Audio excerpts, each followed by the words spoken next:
But instead, I see it time and time again. People are standing there yelling obedience commands and waving treats in the air. And I'm like, that dog can't hear you. And I'm sure there's a part of you that thinks, oh my gosh, I have to do more training because my dog didn't get it.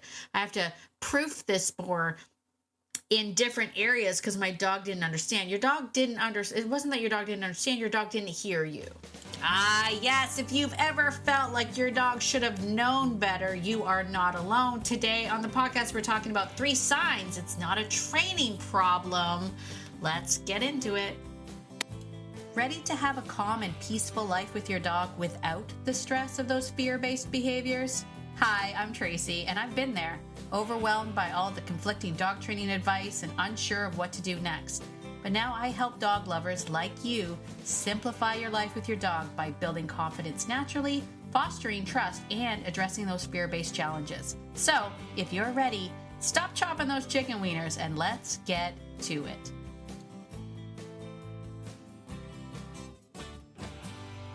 Hey there, friend. Are you tired of the same old dog training lingo? Dominant, submissive, alpha, not alpha, operant conditioning. I mean, what does that even mean? If you're like me and you don't care about theories or Pavlov's, whatever, you just want to be able to understand your dog and live in harmony with them, this quiz is for you. That's right. I created the free Doganality quiz. It's fun. It's eye-opening way to discover how your dog sees the world and how you can meet them where they are, not where a textbook tells you they should be. Because not every dog needs more structure, not every dog needs more freedom, but every dog needs to be understood. So if you're ready to stop Googling and start connecting, take the free quiz at beyondobedience.ca/quiz. Find out your dog's doganality. Be sure to step on over to the free Facebook group and tell me what you got. I'll see you there. Well, hello, my dog-loving friend. It is Tracy. Welcome to Beyond Obedience, the podcast. Super glad that you are here today. Listen, friend. If you have ever been in the position where you have tried all the training and it's just not working, this is for you. This is when your dog training isn't working. 3 signs that it's not a training problem. Oh, I have to, I'm going to give a shout out. I didn't ask her if it was okay to talk about this. So I'm not necessarily going to divulge her name, but I was chatting by email with somebody and we were just kind of talking and I said, okay, well, what kind of things have you tried? And she wrote me back something that she was told to do by a professional, I will say. She didn't just come up with this, but something that she was told to do. And I had to tell her that was the first time I had ever heard anyone say that. And I've heard a lot of things. Like I have heard a lot of things, but this was a first for me. I guess there was some excitement with her dogs when people come home, and the advice was given to take the dogs into another room and throw peas and carrots on the floor. And and I couldn't help but I mean, honestly, what was the first thing you thought of when I said peas and carrots? Because if Forrest Gump came up for you, then you and I are obviously best friends, because that's all that came up for me. It was like, I'm like, why is it peas and carrots? Like, what? Jenny and I, like, why peas and carrots specifically? And also, like, and her response was, it was really hard for my husband and I to come in really quickly and then run and grab peas and carrots and throw them on the floor. Anyway, I digress. This isn't meant to shame anybody. I'm just saying that sometimes we are given some training techniques and it's not even really a training problem. Like, it's not a training problem. So I thought today I would talk about, 3 ways for you to tell, 3 signs that tell you this probably isn't a training problem. And the very first sign, we're gonna jump right into it. The very first sign that will tell you whether or not this is or is not a training problem is just ask yourself the question: does your dog already know some obedience commands? Like, does your dog already know? Like, if you say sit, even if you're holding a treat or whatnot, but if you say sit, will your dog sit? Does your dog know some things? You know what I'm saying? Like, do they know? They know sit or stay or down, then you like check, check, check, all done. But the behavior just doesn't work in like real life situations, then chances are that's not a training issue. It's more like a relationship issue, because if you've already taught the dog that this word means this action and you've rewarded it and you've proofed it and you've done all those things, but sometimes they're just not doing it, that is that's going to lead back to a leadership thing. You don't need to ask yourself, do I need more obedience? You need to ask yourself, why isn't my dog listening? Why is the environment more important than me? Why is my dog blowing off these commands? Those are the kind of questions you're going to be asking yourself. You're not going to be trying to figure out how, like, do more. You're not going to do more of the things that aren't working. Why would you do more of that? It makes no sense. All right, number 2. If your dog does the thing, but only sometimes, and it's not a leadership necessarily thing, they can do it, but only in certain conditions, like low distraction, low stakes, or full treat pouch. That's not a training gap. That's probably a relevance gap. Because if you have a right-brained dog, and if you don't know what that is, you have to go and take the quiz. Take the quiz, friend. beyondobedience.ca/quiz. Take the quiz. You'll learn all about the difference between a dog being left-brained and a dog being right-brained. When our dogs are left-brained, they can easily access English as a second language because they're in their thinking side of their brain. But if our dogs slip into right brain, either out of fear or out of predation, is that a word? Does prey drive become predation? Sounds good. You know what? Until I questioned it out loud instead of in my head, I bet you I sounded really smart. Unless it's not a word, then somebody that knows, like, that's good at English is probably like, that's not even a word, Tracy. Doesn't matter. I ruined it anyway. I said it out loud. These are the things you say in your head, Tracy.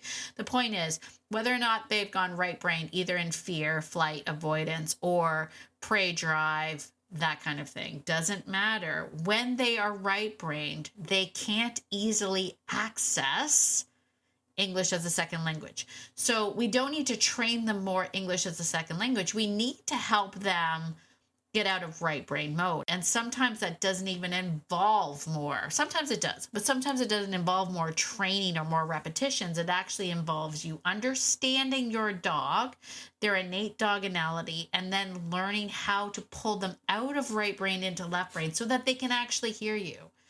But instead, I see it time and time again. People are standing there yelling obedience commands and waving treats in the air. And I'm like, that dog can't hear you. And I'm sure there's a part of you that thinks, oh my gosh, I have to do more training because my dog didn't get it. I have to proof this more in different areas because my dog didn't understand. Your dog didn't understand. It wasn't that your dog didn't understand. Your dog didn't hear you. They can't hear you when they're right-brained. So we need to come up with other strategies and techniques. And then finally, number 3 is that you've just become either a treat dispenser or a drill sergeant. Both of these extremes don't work, right? I've seen so many dogs that are just in it for the paycheck and nothing else. And it's not a very fulfilling or rewarding relationship for you. You just get a dog that loves you for the food. Nobody wants to be a Pez dispenser, you know what I'm saying? Or you feel like a drill sergeant. You're always cueing, managing, bribing, correcting, and because of it, you're exhausted. Your dog is like unsure. They don't really want to do anything for you. Treats are transactional, and the constant management is a mistrust. The goal of obedience. Let me just kind of put this out there as a little nugget to kind of ruminate in your mind a little bit. The goal of obedience, in my opinion, is that it's for communication. It's to create that communication between two different species. That's the purpose of it. But when we start with it, it's almost like we're teaching the new language, like you're talking to someone who doesn't speak your language. You ever notice when we do that, we say things louder and slower, and we like pronunciate a lot clearer to make sure that they understand. Like that's how we would do it to someone who doesn't speak the language. But the goal is to not keep doing that. You don't want to keep having a communication that's like that. The goal of this is actually get to a space where the dog feels like it's reading your mind. And believe it or not, it can get that quiet. It can get that precise. You and your dog can tune into one another where it literally looks like magic. It looks like you're doing nothing at all because your dog just gets you and you get your dog. That's the actual goal. So if you find that you are forever just constantly pulling out treats and you're you're yelling in another language really loud and slowly so that the dog understands, we're not moving forward in communication. We're kind of stuck. And that's not really a training thing.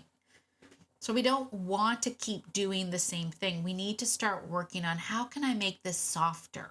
How can I make this more quiet? How can I do that? That's not a training the dog thing, believe it or not. It's understanding how your body language and how your energy and intent and all of those things are influencing the dog's behavior. Not training. Don't need to do more training. You don't need to speak louder. You don't need to speak more clearly. You need to actually tap into, what am I doing? What am I saying? How am I communicating? So there you have it, my friend. 3 signs that this is not a training problem. Let's go over them one more time. Your dog actually knows obedience. Like if you say sit, they understand sit and stay and down and come. It means you've already taught them what it means to do those things, right? But they're not doing it in real life situations. It's because obedience does not equal relationship. You can't train fear or uncertainty away if that's the issue. So it's not a training problem. Number 2, your dog does the thing, but only sometimes. Meaning they only do it if you are in low distractions, low stakes, and a full treat pouch. These are dogs that are in right brain survival mode or prey drive, and they just can't hear you. It's that simple. They can't hear you. They can't hear you in right brain. Like they don't have, they're not in the right brain. They're not in the right mindset to be able to understand English as a second language. Doesn't mean you have to keep teaching it to them. They know what it means. They just can't hear you right now. That's not a training problem. And then finally, number 3, you've become a treat dispenser or a drill sergeant. You're always cueing, managing, and bribing them. Remember that treats are transactional and constant management means mistrust. And if your dog thinks that you don't trust them, they won't trust you. The goal of obedience and creating communication is about getting quieter and softer, not constant talking and not more obedience. You get to a point where your dog just gets you. So if your dog knows it but doesn't always do it, don't reach for more reps. Let's figure it out together. It could be a relevance problem. It could be a leadership problem. It could be a fulfillment problem. We can find out together. You can learn more by heading on over to the free Facebook group. Come over there and ask some questions over there. Hang out. Living Beyond Obedience over on Facebook. You're going to take that doganality quiz, find out what you got. Tell me over in Living Beyond Obedience. That's a great first step.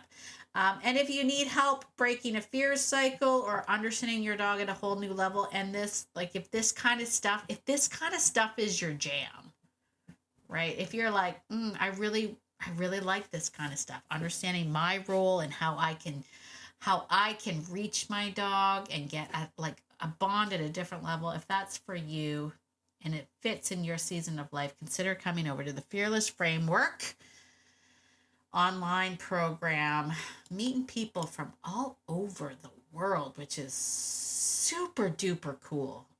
I'm so amazed by that. I'm so amazed by this community.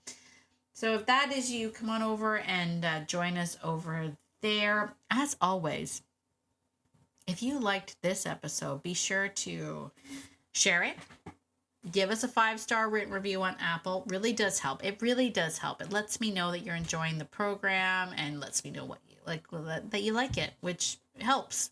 Trust me, if you knew what it's like to be a podcaster, sitting in a room by yourself, just talking to nobody, it's hard. It's hard doing this stuff. So let me know.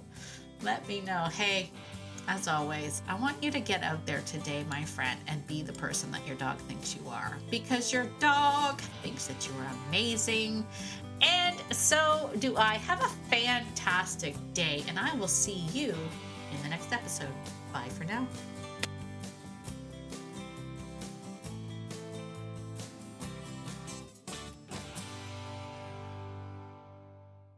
Oh, and one more thing. This podcast is meant for entertainment and education purposes only and is not meant to replace hands-on professional training. If you're really struggling with your dog, please reach out to a professional in your area. All right, I think that's it. Bye for now.